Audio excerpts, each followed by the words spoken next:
Hey, what's up? Welcome. So, you finally found some free time to play some Dota. Maybe even convinced a friend to join you. Only for this to happen.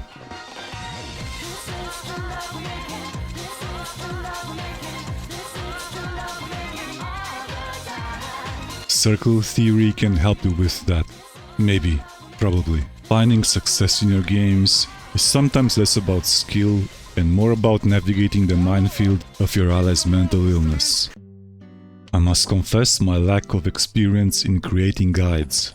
Naturally, no one is born with the knowledge of everything. But if you happen to possess an inquisitive spirit and an internet connection, you can gain access to a lot of useful content. Throughout this journey, I have been absorbing countless tutorials, slowly building up my confidence. And now, like a student who just got his PhD online, I feel fully qualified to tell you about circle theory.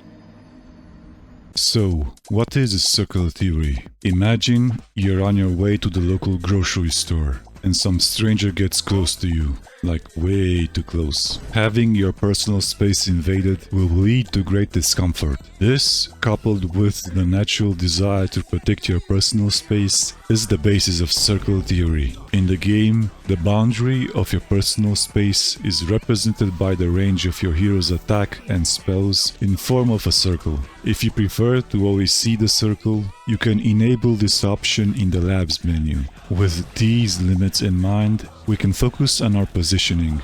Smart usage of your circle should never put you at a disadvantage. Attacking next to creeps will draw their aggro and make you lose almost any trade. Fighting while outnumbered will give you a quick trip back to the spawn point. Excessive consumption of alcohol will also impact your ability to stay out of harm's way. On the European server, this includes at least half your teammates. Regarding global spells, it's best to assume you're about to get hit at any moment, as if you're in a haunted mansion and the jump scare is just around the corner. Being tense like that will raise your awareness, reducing the risk of being caught off guard. It will also raise your blood pressure, giving your whole body a good workout.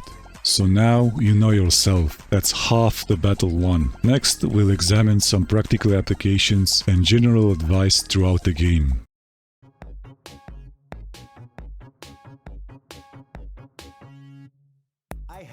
Circle theory. Circle theory. Successful trading is one of the main factors contributing to winning your lane. Supports may hide behind the carry to help them deny, secure the range creep, and nuke anybody that comes too close. If your carry can safely farm, you should take control over the neutral camp closest to you and pull whenever possible, while also preventing the enemy support from doing the same. Core players will try to establish dominance over the creeps to make it harder for the enemy to last hit. This can be done by making sure the creeps are as close to your tower as possible or having creep advantage. When you or the enemy core begin trading next to creeps, the one with more creeps on his side has a higher chance of winning the trade.